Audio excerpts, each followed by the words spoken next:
Acás tinha 20 anos de idade quando começou a reinar e reinou 16 anos em Jerusalém. Ao contrário de Davi, o seu predecessor, não fez o que o Senhor aprova. Ele andou nos caminhos dos reis de Israel e fez ídolos de metal a fim de adorar os Baalins. Queimou sacrifícios no vale de Ben-Hinom e chegou até queimar os seus filhos em sacrifício, imitando os costumes detestáveis das nações que o Senhor havia expulsado de diante dos israelitas. Também ofereceu sacrifícios e queimou incenso nos altares idólatras, no alto das colinas e debaixo de toda árvore frondosa. Por isso o Senhor, o seu Deus, entregou-o nas mãos do rei da Síria. Os arameus o derrotaram, fizeram muitos prisioneiros entre o seu povo e os levaram para Damasco. Israel também lhe infligiu grande derrota. No único dia, Peca, filho de Remalias, matou 120.000 soldados corajosos de Judá, pois Judá havia abandonado o Senhor, o Deus dos seus antepassados. Zicre, guerreiro efraimita, matou Maazéias, filho do rei Azricão, oficial encarregado do palácio, e Eucana, o braço direito do rei.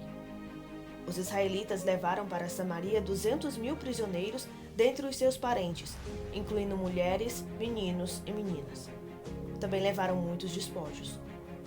Mas um profeta do Senhor, chamado Obed, estava em Samaria e saiu ao encontro do exército.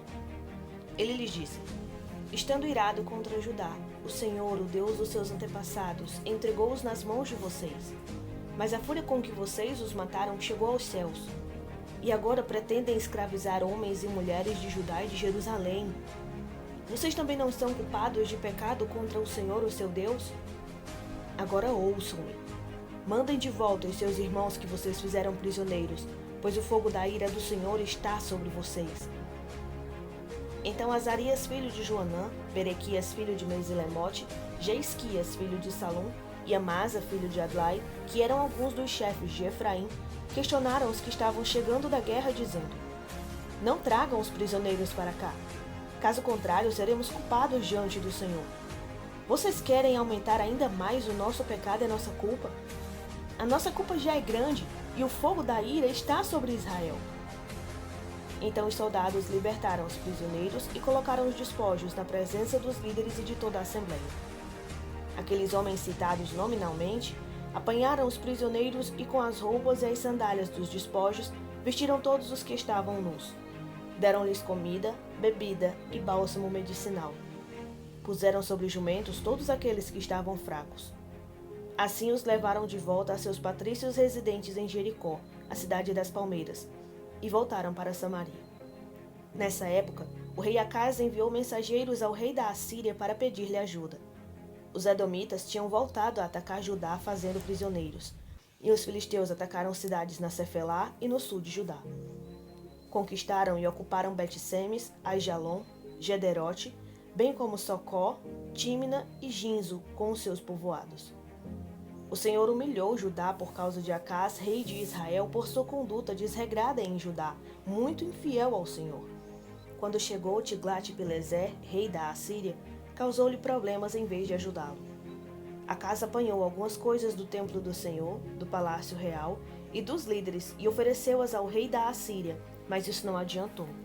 Mesmo nessa época em que passou por tantas dificuldades, o rei Acás tornou-se ainda mais infiel ao Senhor.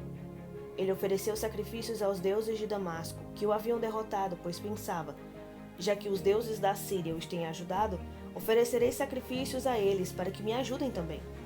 Mas eles foram a causa da sua ruína e da ruína de todo Israel. Acás juntou os utensílios do templo de Deus e os retirou de lá. Trancou as portas do templo do Senhor e ergueu altares em todas as esquinas de Jerusalém. Em todas as cidades de Judá, construiu altares idólatras para queimar sacrifícios a outros deuses e provocou a ira do Senhor, o Deus dos seus antepassados. Os demais acontecimentos do seu reinado e todos os seus atos, do início ao fim, estão escritos nos registros históricos dos reis de Judá e de Israel. Acás descansou com seus antepassados e foi sepultado na cidade de Jerusalém, mas não no túmulo dos reis de Israel. Seu filho Ezequias foi o seu sucessor.